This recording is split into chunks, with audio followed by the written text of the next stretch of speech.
ایک آدمی نے عالمہ عورت سے شادی کر لی۔ شادی کے بعد اس لڑکی نے کہا کہ میں عالمہ ہوں اور ہم شریعت کے مطابق زندگی بسر کریں گے۔ وہ آدمی اس بات سے بہت خوش ہوا۔ چلو اچھا ہوا کہ بیگم کی برکت سے زندگی تو شریعت کے مطابق گزرے گی۔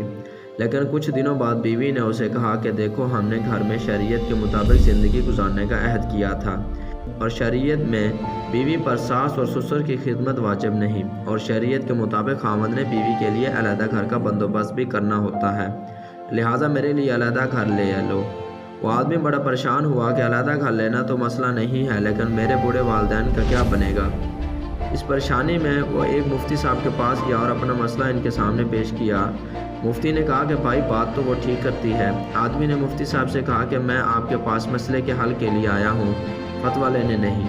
مفتی صاحب نے کہا ایک طریقہ ہے، وہ اس طرح کہ جا کر اپنی بیوی کو بتاؤ کہ شریعت کی روح سے میں دوسری شادی کر سکتا ہوں، لہٰذا میں دوسری شادی کر رہا ہوں، اور وہ میرے والدین کے ساتھ رہے گی، ان کی خدمت بھی کرے گی، اور آپ کے لیے علیحدہ گھر لے لیتا ہوں، آپ وہاں رہو گی۔ بیوی اس کا جواب سن کر دنگ رہ گئی اور بولی، دفع کرو دوسری شادی کو، میں ادھر ہی رہوں گی، آپ کے والدین میرے بھی والدین ہیں، اور ان کی خدمت اکرام مسلم بھی ہے۔